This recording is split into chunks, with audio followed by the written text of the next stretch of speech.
What's up, Steelers Nation? Before we get started, I want to wish each and every one of you an amazing Wednesday. I hope your day is filled with good health, great news, and plenty of success. May this Wednesday bring big wins both on and off the field for our entire black and gold family. So make sure to hit that like button, subscribe to the channel if you're not already part of our family, and let me know in the comments. Here we go, Steelers. Here we go. Now, without wasting any more time, let's get into today's Steelers news. The first major storyline coming out of the opening day of Steelers training camp is something that nobody expected just a few hours before the team took the field. Joey Porter Jr. has officially been placed on the PUP list after aggravating a back injury during the mobility portion of the conditioning test at St. Vincent College. That immediately changes the conversation surrounding the defense, because one of Pittsburgh's most important players is suddenly unavailable as camp begins. But here's where things become even more interesting. There is already growing speculation surrounding the real reason behind Porter Jr.'s absence. While the official explanation is the back injury, there is also the possibility that this situation is connected to his ongoing contract negotiations. The belief being discussed is that Porter Jr. may be holding in while seeking a massive long-term extension, creating one of the biggest storylines of the entire offseason before the first full practice has even taken place. Of course, nothing has been confirmed beyond the injury designation, but the timing certainly raises questions that Steelers fans will be watching very closely over the coming days. The situation becomes even more complicated because the cornerback market exploded almost immediately. Denzel Ward received a 2-year extension worth over $62 million, including more than $52 million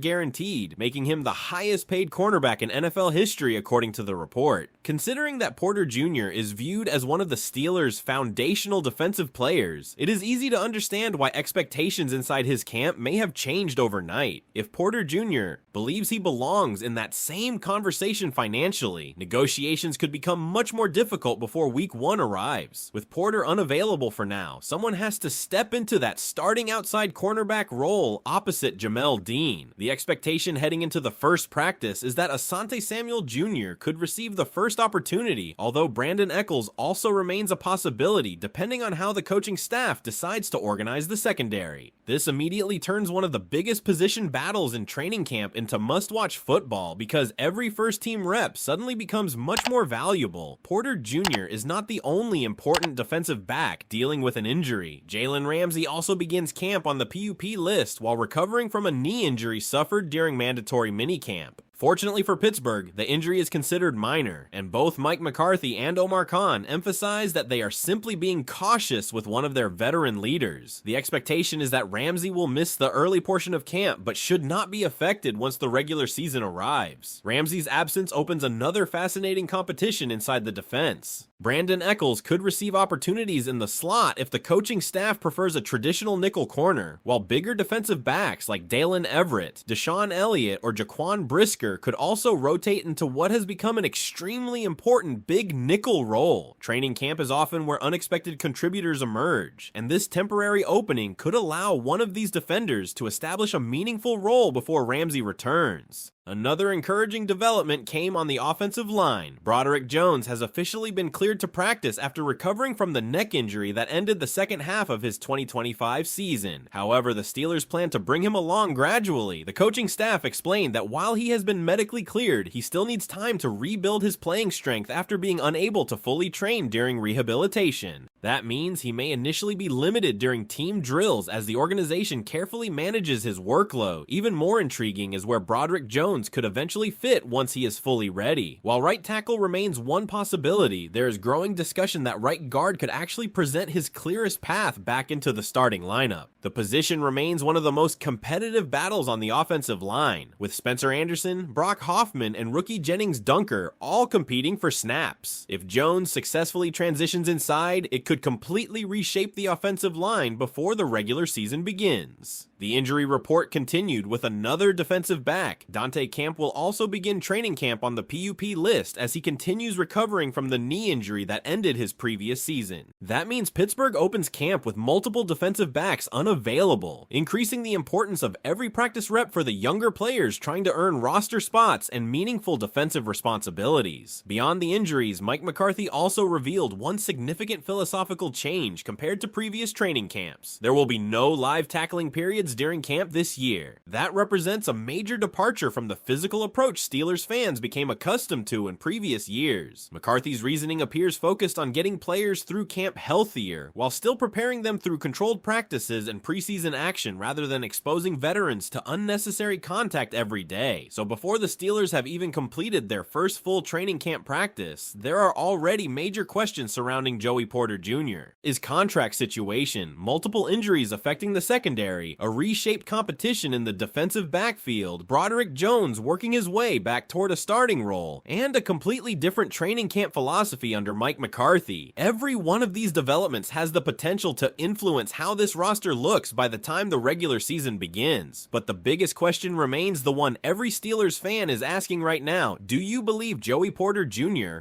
His absence is simply about the reported back injury, or do you think the contract negotiations are becoming the real story that could dominate training camp? The quarterback competition also became much clearer after Mike McCarthy addressed the media, and one of the biggest takeaways was how the reps will be distributed to begin training camp. Mason Rudolph will open camp as the second-team quarterback, while Will Howard and Drew Allar will split the third-team repetitions. That immediately establishes the current pecking order inside Pittsburgh's quarterback room and gives us a much better understanding of where each player stands before preseason games even begin. For Will Howard, this creates a very difficult challenge. Third-team quarterbacks already receive the fewest opportunities during practice, and now those limited snaps will be divided between two players. That means every single throw, every read, and every decision becomes incredibly important. If Howard hopes to convince the coaching staff that he deserves a larger role, he cannot afford many mistakes because the opportunities to make an impression will be extremely limited. According to the discussions surrounding the team's approach, the coaching staff needs complete confidence in whoever earns the backup quarterback role, especially for a team entering what is viewed as a win-now season. At this stage, Mason Rudolph appears to have the inside track to remain the primary backup. The early distribution of reps strongly suggests that the coaching staff currently trusts Rudolph more than anyone else behind the starter. Of course, training camp and preseason games still provide opportunities for movement on the depth chart, but first impressions matter, and this first decision by Mike McCarthy sends a very clear message about where things stand today. The report also points toward another interesting possibility regarding the final quarterback roster. Rather than keeping 4 quarterbacks, the expectation discussed is that Pittsburgh could eventually carry Mason Rudolph as the backup, Drew Allar as the developmental third quarterback, while hoping to move Will Howard onto the practice squad if he clears waivers. That is far from being finalized, but it illustrates how important the next several weeks will be for every quarterback fighting for a roster spot. While the quarterback competition is certainly worth watching, Aaron Rodgers may have provided the most exciting comments of the entire day when he began describing what the Steelers' offense is going to look like under Mike McCarthy. Rodgers indicated that Pittsburgh plans to operate much more frequently from under center on early downs, while incorporating significantly more pre-snap motion and a much heavier emphasis on play-action passing. Those comments immediately caught the attention of anyone following the evolution of this offense because they suggest a noticeable shift in philosophy compared to what fans have seen previously. One of the biggest reasons those comments stand out is because the Steelers reportedly found success with play-action concepts last season whenever they used them, yet they rarely leaned into that aspect of the offense. The discussion pointed out that Pittsburgh finished near the bottom of the league in play-action usage, despite producing positive results when those plays were called. Rodgers' comments suggest that this offense intends to make play-action one of its primary identities rather than an occasional wrinkle. Another important detail is the influence of offensive coordinator Brian Angelico. Having previously worked as the pass game coordinator in Minnesota, Angelico arrives with experience in offenses built around under-center formations, hard play-action concepts, and creating explosive opportunities through deception before the snap. Rodgers' familiarity with similar concepts during his years in Green Bay could allow this transition to happen much more naturally than many expected. Rodgers also gave Steelers fans a fascinating glimpse into how one of the team's biggest offensive weapons will be utilized. According to his comments, DK Metcalf is expected to assume a role similar to the one Davante Adams played during Rodgers' years in Green Bay. That would make Metcalf the clear focal point of Pittsburgh's passing attack, especially within the play-action system being installed. The expectation is that this approach could create more one-on-one opportunities down the field, while also allowing Metcalf to become the primary target in critical passing situations. Rodgers didn't stop there. He also spoke very positively about Roman Wilson, expressing confidence that the third-year receiver could emerge as an important playmaker this season. After dealing with injuries early in his career and struggling to establish consistency, Wilson reportedly impressed during OTAs, and Rodgers indicated that he expects him to become the team's primary slot receiver and a player capable of producing explosive plays throughout the season. That optimism naturally comes with some caution. Expectations around Roman Wilson have been high before, but this training camp finally gives him an opportunity to prove that the progress shown during offseason workouts can carry over onto the practice field. With increased first-team opportunities expected during camp, this may become the most important stretch of his young NFL career. When you put all of these developments together, it becomes clear that this is not just another training camp.